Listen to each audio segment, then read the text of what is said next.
Hello student, step third पे अपनी बात चल रही थी, बहुत अच्छी बात चल रही थी। स्टेप थर्ड पे क्या चल रहा था? सेंट्रीफ्यूगेशन। सेंट्रीफ्यूगेशन क्या है? मीडियम में जो medium is centrifuged to separate bacteria and viral coat. इसमें क्या करते हैं? वायरल कोट एंड बैक्टीरिया को अलग अलग सेपरेट कर देते हैं।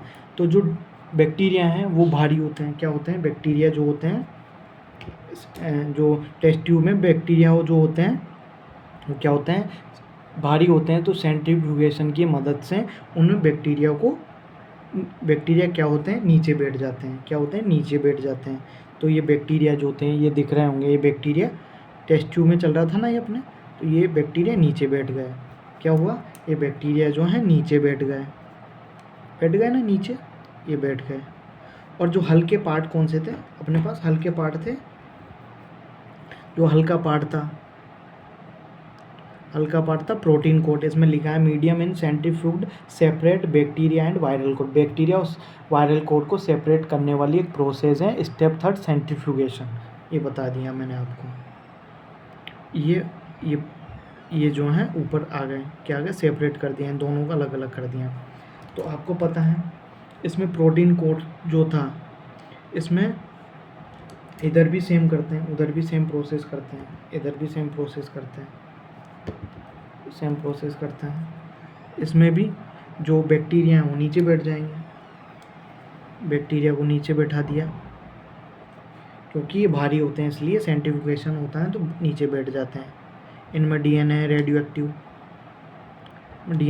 एक्टिव, और जो हल्का पार्ट है, क्या है? हल्का पार्ट है प्रोटीन कोट, जो ऊपर आ जाते हैं क्योंकि हल्के होते हैं। सेंट्रीफ्यूगेशन हुआ तो हल्के पार्ट ऊपर आ गया। तो दोनों में देख लिया, ये प्रोसेस चलता आ रहा है ऐसे ही। अब क्या है? जो ऊपर जो सेपरेट हुआ है, ऊपर वाला पार्ट है, जो प्रोटीन कोट वाला पार्ट है, क्या है? प्रोटीन कोट वाला, इसको बोलेंगे सुपरनेटेंट। क्या बोलेंगे इसको?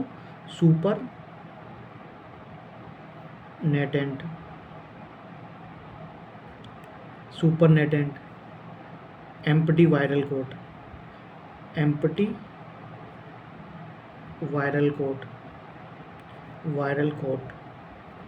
ये वायरल कोट है। सुपरनेटेंट इसको बोलेंगे, ऊपर वाले को सेपरेट हुआ है जो।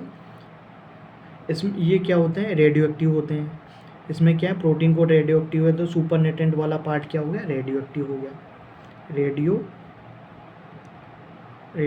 एक्टिव। और इसमें जो बैक्टीरिया हैं, इसको बोलेंगे नीचे वाले को, क्या बोलेंगे? पैलेट। क्या बोलेंगे? नीचे वाले को पैलेट। ये पैलेट हैं, बैक्टीरिया हैं, तो ये क्या है? Non radio active. क्योंकि मैंने सबको बताते आ रहा हूँ आपको पूरा प्रोसेस। बैक्टीरिया क्यों है? इसमें S35 सल्फ़र है, इसलिए प्रोटीन कोट रेडियो एक्टिव है, क्योंकि S35 जो है सल्फ़र जो होता है रेडियो एक्टिव है। और जो प्रोटीन है, इसमें जो डीएनए है, जो बैक्टीरिया के अंदर डीएनए है, क्या है? और नॉन रेडियो एक्टिव है। तो ये हो गया, बैक्टीरिया हो गया नॉन रेडियो एक्टिव। पूरा प्रोसेस है, मैं समझाऊंगा क्यों डीएनए ये जेनेटिक मटेरियल है, क्यों रोल प्ले करता है, ये अब जानने ही वाले हैं बिल्कुल। Radio active. ऐसे इधर क्या है? बैक्टीरिया के अंदर डीएनए कौन सा है? Radio active.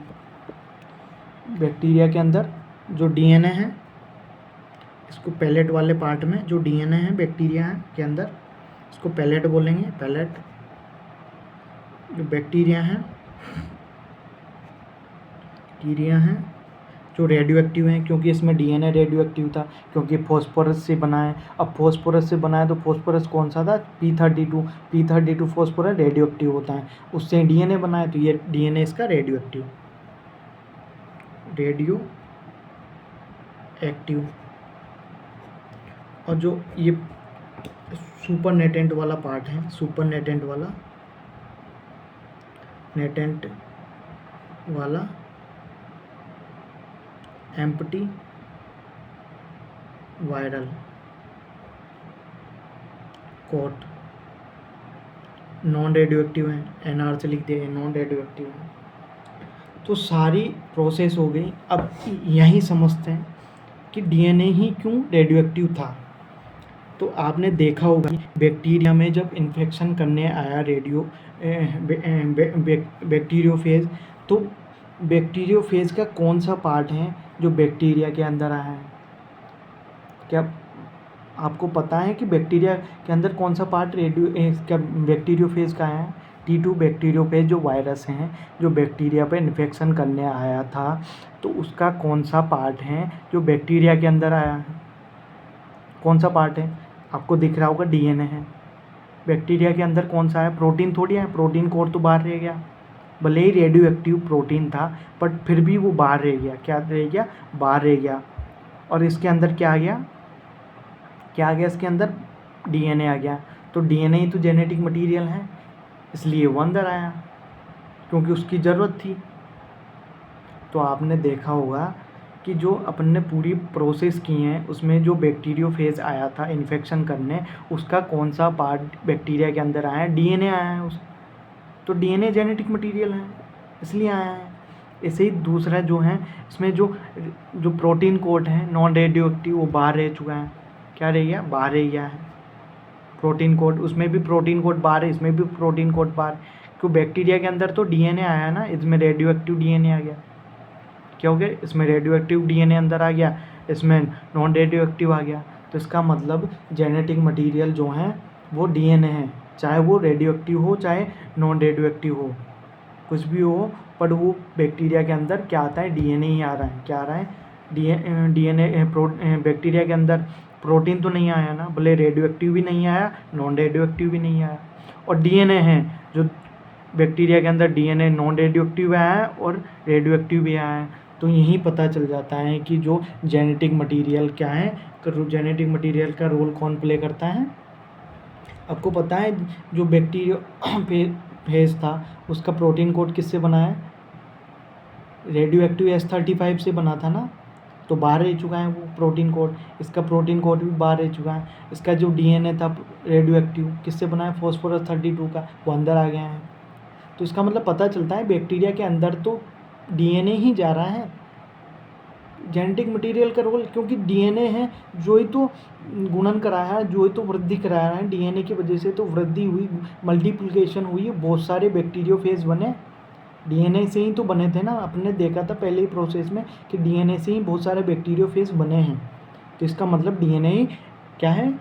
Genetic material. यहाँ प्रोसेस सिद्ध होता है कि DNA ही बैक्टीरिया के अंदर आता है और DNA ही क्या है? Genetic material. तो दिस मैं लिख देता हूँ यहाँ, this indicates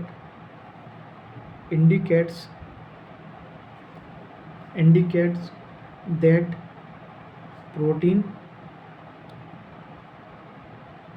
protein of virus, ये वायरस का जो प्रोटीन है, बैक्टीरियोफेज को ही वायरस बोलते हैं, वायरस को बैक्टीरियोफेज बोलते हैं। जो वायरस हैं does not enter in bacteria.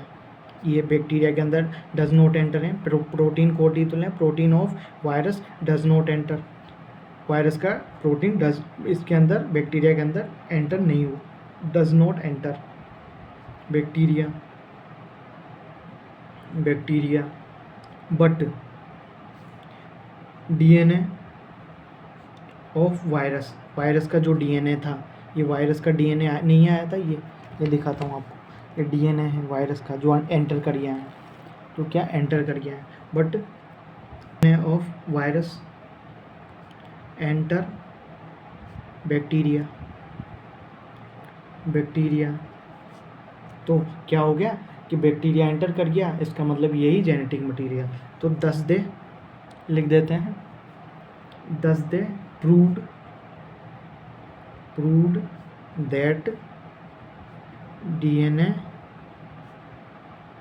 Is the genetic material.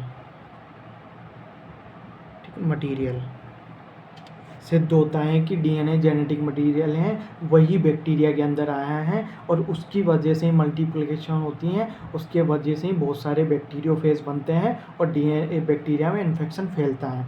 ये सिद्ध होता है यहाँ पर आके, कहाँ पर आके, यहाँ पर आके ये चीज़ सिद्ध होती है। मैंने इसको 3 पार्ट में पढ़ाया है और बहुत ही शानदार है। डीएनए ही जेनेटिक मटेरियल है, इसको सिद्ध करके बताया है। इसको जो हर्षित चेज ने एक्सपेरिमेंट किया उसको मैंने पूरा समझाया है। तो मैं यहाँ पर इस लेक्चर को समाप्त करता हूँ। इसके 3 पार्ट आपको मिलेंगे और अच्छे से समझना इन चीज़ों को।